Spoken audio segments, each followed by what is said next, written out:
Assalamualaikum warahmatullahi wabarakatuh. Berjumpa kembali dengan saya di channel Hikmah Alam. Apa kabar semua sahabat-sahabat? Terima kasih bagi yang sudah menonton dan subscribe channel saya. Semoga Allah memberikan kesejahteraan, kesehatan, dan dilimpahkan rezekinya, serta dimudahkan segala urusannya. Kali ini kita akan membahas tentang proses penciptaan Nabi Adam alaihissalam.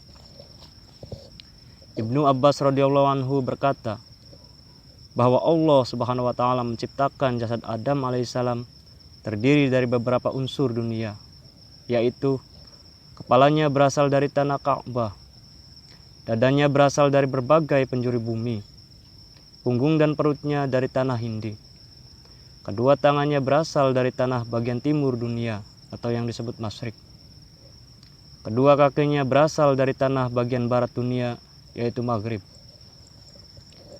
Menurut riwayat yang lain lagi, Wahab bin Munabbih berkata bahwa Allah Subhanahu wa taala menciptakan Adam alaihissalam dari 7 bumi, yaitu kepalanya berasal dari bumi lapis pertama, lehernya dari bumi lapis kedua, dadanya dari bumi lapis ketiga, kedua tangannya dari bumi yang keempat, punggung dan perutnya dari bumi lapis kelima, paha dan pantatnya dari bumi lapis keenam, kedua betisnya dari bumi lapis ketujuh.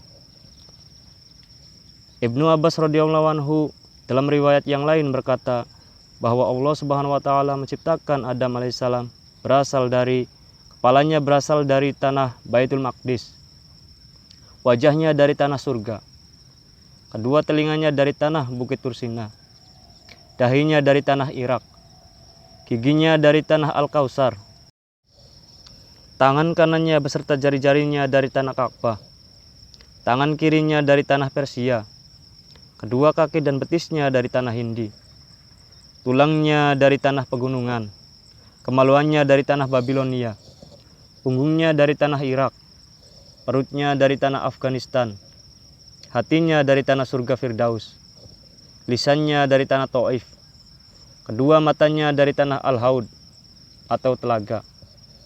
Adapun rahasia dan hikmah dari hal tersebut ialah kepalanya yang berasal dari tanah Baitul Maqdis dijadikan sebagai tempat akal, kecerdasan dan pikiran.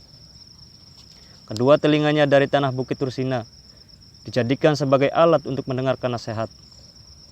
Dahinya berasal dari tanah Irak menjadi alat untuk bersujud kepada Allah Subhanahu wa taala. Wajahnya dari tanah surga menjadi tempat kecantikan dan perhiasan. Giginya berasal dari Al-Kautsar menjadi tempat yang kenikmatan dan kelezatan. Tangan kanannya dari tanah Ka'bah menjadi tempat berkah dan pertolongan dalam penghidupan serta kedermawanan. Tangan kirinya berasal dari tanah Persia menjadi alat untuk bersuci dan istinja. Perutnya berasal dari tanah Afghanistan menjadi tempat rasa lapar. Kemaluannya berasal dari tanah Babilonia menjadi tempat syahwat, pengkhianatan dan penipuan. Tulangnya berasal dari tanah pegunungan dijadikan sebagai tempat yang keras dan kuat. Hatinya berasal dari tanah surga Firdaus dijadikan sebagai tempat keimanan. Dan lisannya berasal dari tanah Taif dijadikan sebagai tempat kesaksian atau syahadah, mendekatkan diri kepada Allah dengan penuh kekhusyuan dan untuk memanjatkan doa kepadanya. Dan Allah menjadikan 9 lubang pada diri manusia, yaitu 7 lubang pada kepala manusia berupa 2 lubang mata, 2 lubang telinga, 2 lubang hidung, dan 1 lubang mulut. Dan menjadikan 2 lubang pada badan manusia, yaitu lubang kubul, alat kelamin, dan dubur atau anus. Di samping itu, Allah juga menjadikan pada manusia panca indera, yaitu indera penglihatan pada mata, indera pendengaran pada 2 telinga, indera perasa pada mulut atau yang disebut lidah, indera peraba pada 2 tangan, dan indera penciuman pada hidung. Disebutkan dalam suatu riwayat bahwa ketika Allah hendak meniupkan ruh pada Adam alaihissalam, maka ruh itu diperintahkan oleh Allah agar masuk ke dalam tubuh Adam alaihissalam. Ruh itu pun masuk ke dalam tubuh Adam, mulai otaknya dan berputar-putar di dalamnya selama 200 tahun. Lalu ruh turun pada mata, sehingga Adam dapat melihat bentuk dirinya yang masih berupa tanah liat yang kering. Ketika ruh sampai di telinganya, ia mendengar para malaikat bertasbih. Dan ketika ruh turun ke hidung, Adam menjadi bersin-bersin. Selesai Adam bersin, lalu ruh turun ke mulut, lidah dan telinganya. Lalu Allah mengajarkannya agar memuji kepadanya dengan mengucap Alhamdulillah. Begitu Adam selesai mengucap hamdalah, Allah menjawab, Yarhamuka Rabbuka ya Adam. Semoga Tuhan merahmati Anda, hai Adam. Selanjutnya, ruh turun lagi ke dadanya, lalu Adam mencoba untuk bangkit berdiri tetapi belum mampu. Oleh sebab itu, hal itu Allah Subhanahu wa taala berfirman, dan adalah manusia bersifat tergesa-gesa. Ketika ruh sampai pada perut, Adam menginginkan makanan.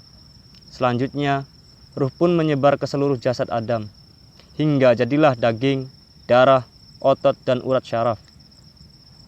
Lalu Allah memberikan pada Adam pakaian berupa semacam kuku yang dari hari ke hari bertambah bagus dan elok. Ketika Adam berbuat dosa, Allah mengganti kuku tersebut dengan kulit. Namun masih ada sedikit sisa yang dibiarkan tertinggal pada ujung jari jemari untuk mengingatkan asal mula kejadiannya. Ketika Allah telah menyempurnakan kejadian Adam dan meniupkan ruh pada jasadnya, lalu ia diberikan pakaian dari surga dan nur Muhammad bersinar memancar pada wajahnya bagaikan bulan purnama.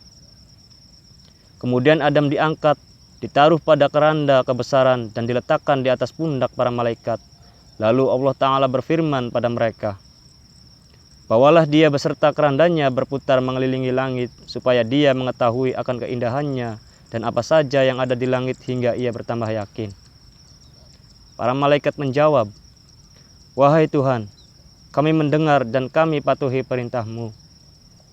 Para malaikat lalu memikulnya di atas pundak mereka dan membawanya mengelilingi langit kurang lebih 100 tahun lamanya. Kemudian Allah menciptakan kuda yang terbuat dari misik putih yang aromanya semerbak wewangi. Kuda itu dinamakan Maimun. Dia mempunyai 2 sayap yang terbuat dari intan dan marjan. Adam lalu menaiki kuda tersebut, sementara Jibril memegang kendalinya. Mikail berada di sebelah kanannya dan Israfil di sebelah kirinya. Mereka lalu berputar mengelilingi seluruh penjuru langit. Nabi Adam memberi salam kepada para malaikat. Assalamualaikum. Semoga keselamatan bagi kalian. Para malaikat menjawab, Waalaikumsalam. Semoga keselamatan bagi Anda pula. Lalu Allah Subhanahu wa taala berfirman, wahai Adam, salam ini merupakan penghormatan Anda dan penghormatan orang-orang mukmin dari anak cucu Anda di antara sesama mereka sampai hari kiamat. Ya, dan itulah proses penciptaan dari Nabi kita, Nabi yang pertama yaitu Nabi Adam alaihissalam. Semoga pembahasan kali ini bermanfaat bagi kehidupan kita. Sekian dari saya, jangan lupa like, share, subscribe channel Hikmah Alam. Mohon maaf apabila ada kata-kata saya yang salah dan juga penulisan dari buku yang saya baca. Sekian dari saya, wabillahi taufik wal hidayah. Wassalamualaikum warahmatullahi wabarakatuh.